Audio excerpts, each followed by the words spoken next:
Mayor's Monthly Update. I'm Kate Reardon, Public Information Director for the City of Everett, and this is the time that we have each month to sit down with Mayor Ray Stephanson and talk about the issues that are important to you.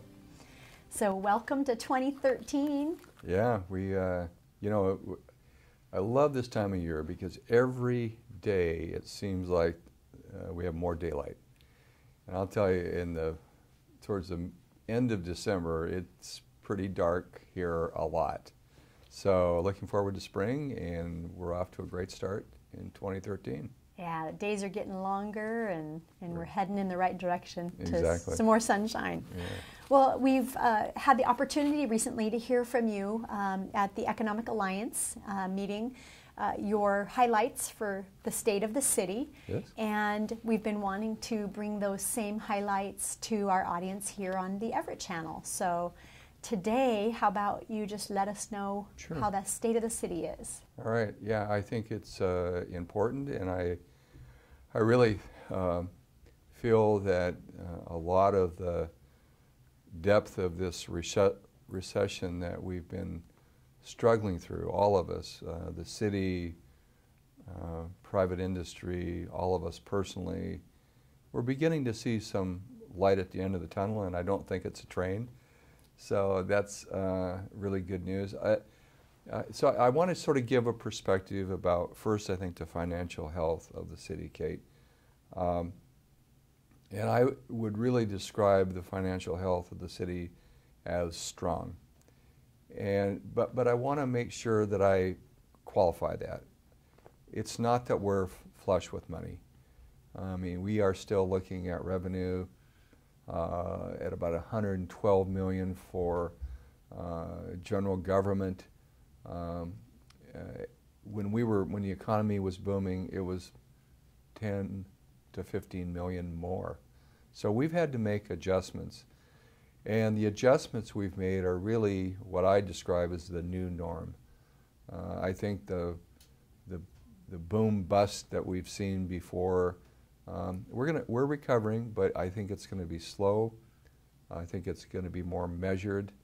So we've had to make adjustments, and I think we've done, and the staff has done, and the council has supported us in a significant way. But we've really, I think, really made good, sound financial decisions that will help us for years to come. Let me just make a few highlights. I've mentioned before that we really got our debt under control when the economy was booming, and that has helped tremendously. When the economy was strong, we worked with our labor unions to have a more predictable cost of living, a more affordable cost of living. We also adjusted our medical plans at the time and our prescription drugs. All of those things really laid the foundation for sustainable spending. We've had to do more. We've had to ask our electeds and our exempt employees to contribute to their monthly medical plan. That starts in 2013.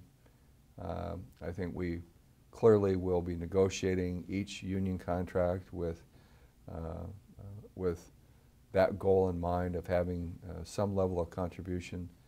And again, that all has to be negotiated. But what we know and what we see from other cities, Kate, is that it is really the standard. We're at asking 10%. There are some cities that are asking their employees to contribute as much as 30%. And clearly the private sector has experienced this way before we have. So we've done a lot of things that I believe will position us well for the future. But we are beginning to see some recovery. More airplanes sold. I know there's concern right now about the grounding of the 787, but Boeing's a great company, and it will solve this problem. It has incredible, talented employees that will figure this out. So we're not concerned unless, for some unforeseen reason this goes on for months or longer, that we're going to see a significant revenue impact. So I think we're positioned pretty well from that perspective. Mm-hmm. So I know we also, at the State of the City address, talked a little bit about the job market. And so if you're okay with that, well, let's talk a little bit about that.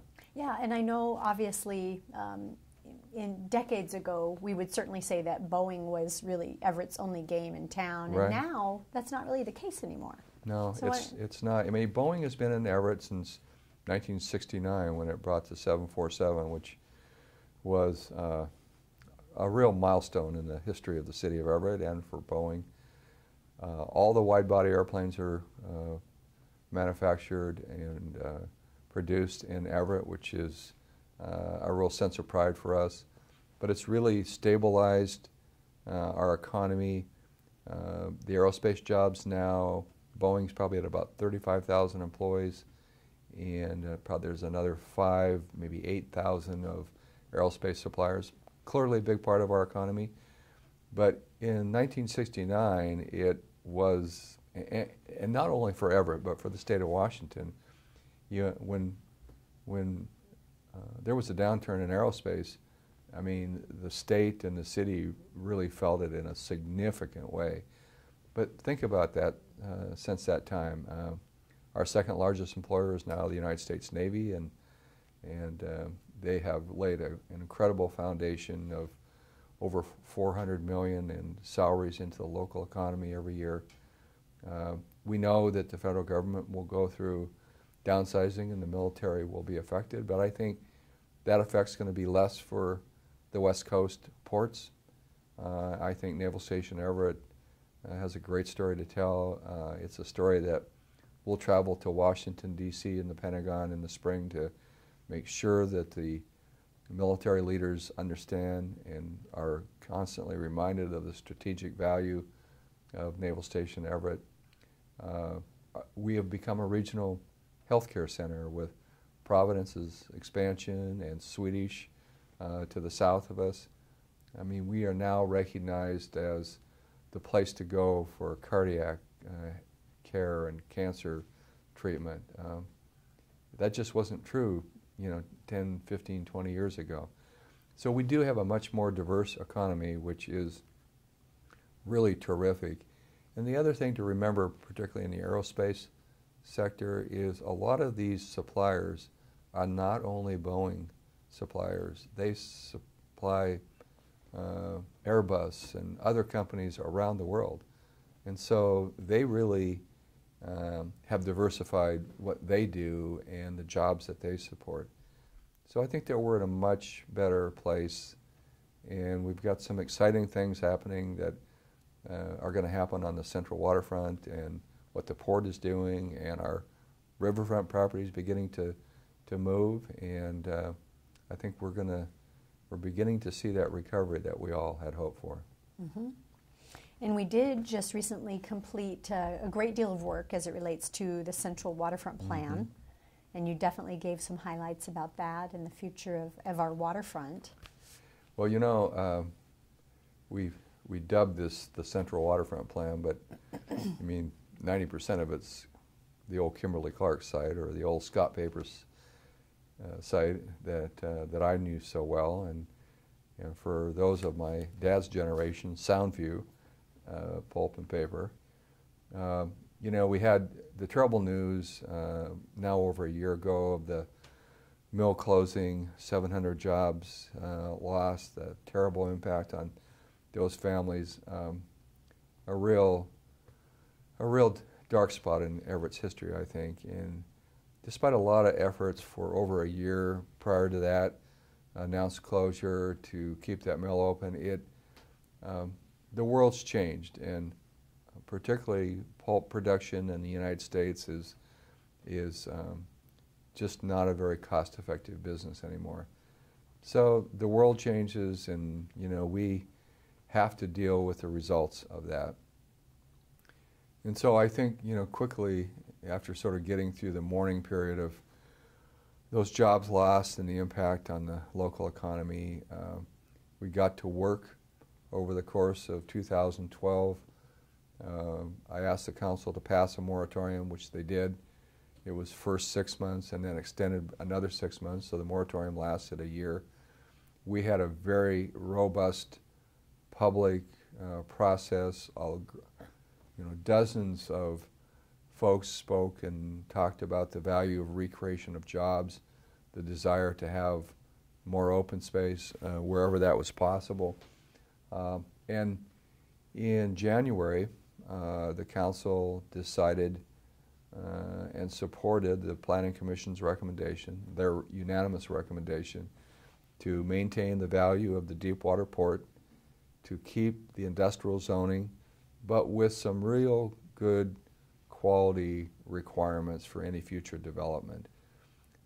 So I think we're positioned extremely well, really with the maximum flexibility to do a variety of different business opportunities on that site. We know that our port needs more space, more laydown space to support aerospace, the aerospace industry. We know we have to be concerned about encroachment issues for the Navy, and we don't want to jeopardize our second largest employer.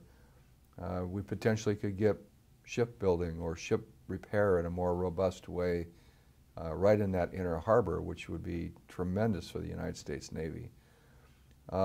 So it's one of those points in our over 100-year history that we shift from sort of the last large pulp and paper mill in our community to really a new and robust economy. And we've been transitioning for a long time, but this will be a real milestone, I think, for us. The interesting thing, and we see it from our office, and I hear it at my home 7 days a week, 12 hours a day, the demolition of the mill. It's actually become almost a tourist attraction. But most all of that mill, the physical structure of the buildings is down, and Kimberly-Clark expects to complete that by the end of March. And the interesting thing about that, I think, ecology and the others, there were a lot of doubters that it would happen as quickly as it has. I think that it is important because getting that building down and then beginning to do the cleanup of the soil and inner harbor as necessary, I think will accelerate better than a lot of people expected.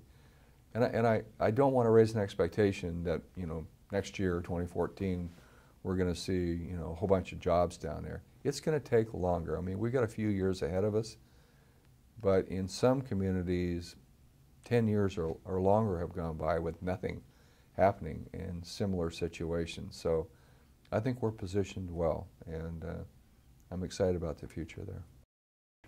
Mm-hmm. It really is a change in the times, because it's really the first time in over 100 years that that type of production has not occurred on Everett's waterfront. I know.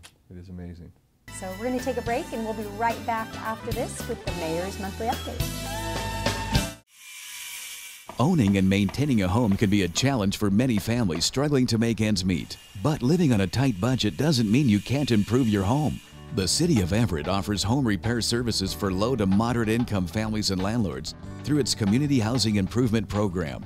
CHIP, a HUD-sponsored community service, has funds available for housing rehabilitation within Everett city limits. I'm so happy that the CHIP program was able to help me, because now I have a snug home that I can live in for many years to come.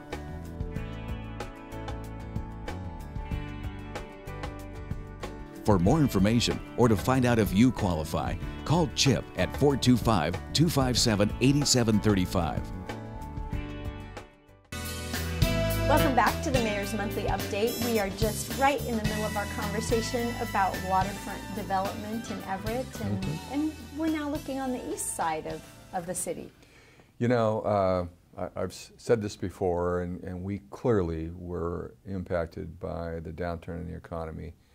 But the riverfront has been a goal. The redevelopment of the riverfront has been a significant goal for the city. And on the other side of the peninsula, we call Everett the Port of Everett project. But let me first talk about the riverfront. Polygon, who is primarily known for residential home building, has signed a letter of intent with Oliver Macmillan to purchase the entire riverfront project. And that's both the housing piece as well as the mixed-use development. What I didn't realize, and I've since learned, is that Polygon has actually done a number of mixed-use developments, real high-end quality developments. So what's going to happen, Kate, over the next 120 days is between Polygon and Oliver Macmillan, they will do their due diligence about what the development agreement looks like, what the requirements are. We will make sure that all parties, including the city and Oliver Macmillan and Polygon, that we're all on the same page and all agree as to what's been completed, what needs to be done going forward.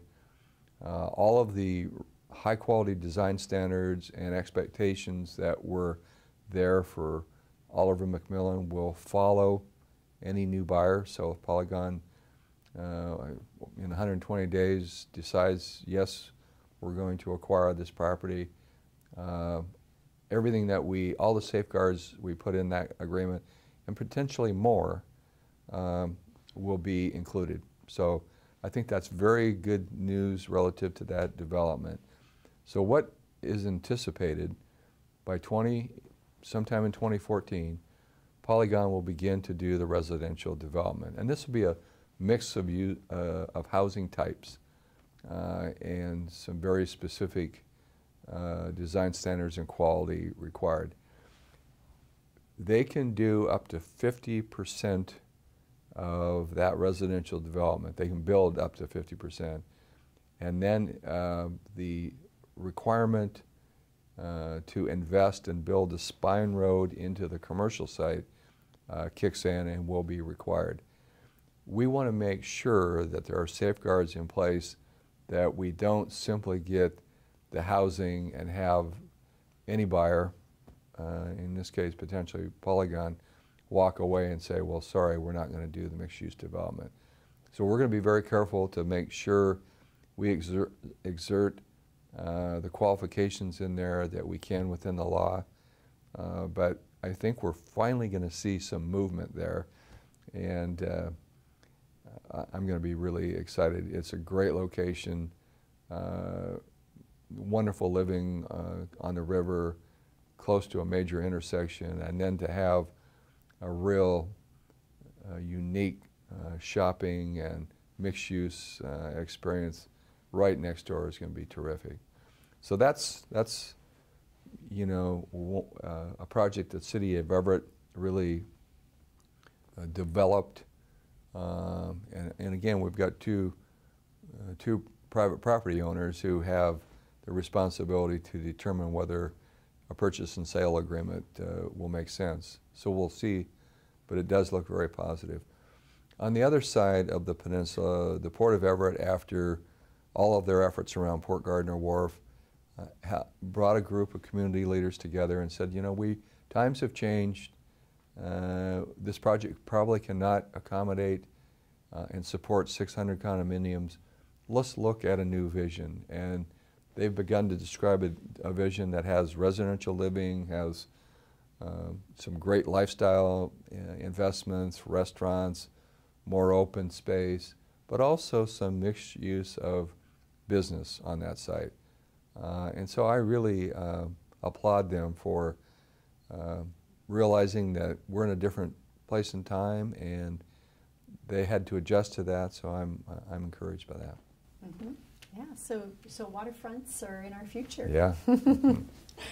So let's talk about, you know, with this kind of regeneration of our community, infrastructure is a really important piece of that. It is. So what kinds of things are we looking at as far as changing infrastructure to match? Yeah, a great question. You know, I suspect that what we may see from the legislature this year is that they will develop a transportation project or strategy where A significant amount of money obviously will go into maintenance, but also into new investment. And we believe in Everett and Snohomish County that that new investment really needs to support the infrastructure to job centers. It's critically important. And the idea, I think, will be that the legislature will describe what that package looks like, and I anticipate that by 2014, in the November general election, voters will be asked to support some kind of infrastructure transportation project. That's not to say that we don't have some right now that we need very significantly or that are critical to Boeing and our aerospace industry. For example, this legislative session, we're asking for the money to begin to design an interchange at Hardison Road in the Boeing 526 freeway. We have another project that uses the shoulder during peak hours between Everett and Marysville, which will eliminate a lot of that bottleneck that occurs in Everett on I-5. There's an on-ramp off of Everett Mall Way southbound, which will take congestion out of the intersection at 526 and 527. There is a freight mobility project that widens some intersections to move airplane parts, which mainly happen in the middle of the night. And then we continue to support the county on US 2 improvements westbound on the trestle. So we're not just waiting for this big mega project, we're asking for projects as we go along. The other thing that I think it will be significant to us is commercial air service at Payne Field. As we know now, the cities of Mukilteo and Edmonds have filed an appeal in the Ninth Circuit Court. I think we've got another year and a half to determine what is decided there. But I fully expect that we're going to see commercial air service and regional air service to cities like Everett is really critical to economic development and job growth. I mean, it is an important component for any company that is here, wants to expand here, or is looking at Everett or Snohomish County to be here. So that's another important component of this that we need to be mindful of. Good. So if we're looking at all this activity that's taking place on the waterfront and the requests that we have working with our delegation on infrastructure improvements, downtown in its own accord is changing and has an increasingly new look. Well, we make investments throughout the city, as you know, and we've, for example, 527 now is 5 lanes from Canyon Park all the way to Eastmont and I-5, and that was a project over a number of years that finally got completed. We did the $250 million improvement of I-5 through Everett. So there's been a lot of great progress made. But there are some specific projects downtown that I think are critical. And downtown is normally perceived as sort of the heart of a city, and I think it's clearly, we feel that way about it. We have the same passion about it. I signed the purchase and sales agreement for Marriott Hotel, which is planned behind the old City Hall, Allen Buick property. That is scheduled to begin in October. Very soon we're going to be closing the Broadway Bridge to replace that bridge over the next year, and there will be some inconvenience with that. We're looking and are mindful that there may be some additional opportunities to support the event center with structured parking, more parking that's convenient there, and maybe some other kinds of development. So we're doing our due diligence to figure out whether there's interest in the private sector investing in that kind of activity.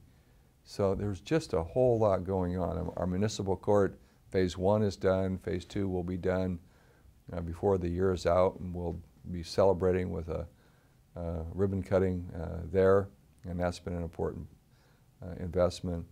Lapsang Darji is now building the farmers market and some additional mixed use and residential development on Grand near the old Getz Meat. So a lot of stuff going on, and it's great to see, and I think it's really shows the development community's confidence in Everett's future. Mm-hmm. And with all of this, one of the things that you did talk about at the State of the City was just what you see for Everett over the next 20 years.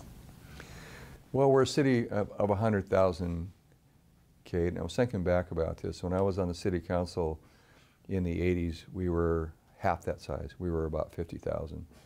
So when we project that we're going to be near 200,000 by 2040, it's believable. And I think from what we're expected to do through the Growth Management Act and the population centers being the urban areas, we do have a requirement to do that. But we don't want to jeopardize our quality of life. That's why I think planning now the route and having a vote before this decade's out for light rail all the way to Everett is critically important. We just cannot accommodate the population growth and job growth that we're expected to absorb without improvements to infrastructure, and by that I mean light rail all the way to Everett. I think we're going to see, we've seen the beginning of higher education and our top-notch research college in Washington State. I think that campus will continue to expand. I think it will rival Pullman, and we'll see that growth in our lifetime. That will provide tremendous opportunity for our kids and our grandkids to get a quality education and get good family wage jobs and be able to live in Everett and raise their families here if that's what they choose to do.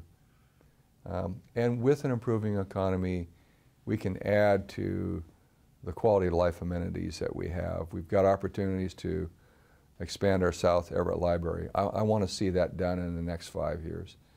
We've got opportunities to develop around Silver Lake and really make that a Green Lake-like development, and to expand Thornton Sullivan and the Silver Lake Beach.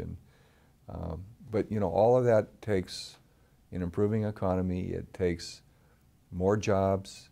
It takes growing city revenue that we can begin to build our capital funds back up. But we will do that. And so I think we will have our own identity. We have no interest in being Seattle or Bellevue. You know, we build stuff here. We have sort of a gritty reputation, and I like that. And I think with that comes the kinds of culture that we're adding with Art Space and the Shack Arts Center, our Everett Performing Arts Theater, our Sculpture Walk. There's a lot of great things to do. And then in the summer, as you know, with the music series and free service to Jetty Island, we've worked really hard to maintain that foundation of quality of life kinds of investments. And I want to see more of that as our community grows, so all of our citizens can enjoy that opportunity. So there's a lot of challenges ahead of us. I'm really excited about the next several years and what we need to do collectively to advance our community, but we're clearly on the right track. Well, thank you for your State of the City. You're welcome. And great way to start off 2013, I think. Yeah, so. Absolutely. We're ready to go. All right. All right. Well, thank you for joining us for the Mayor's Monthly Update. We'll see you again next month.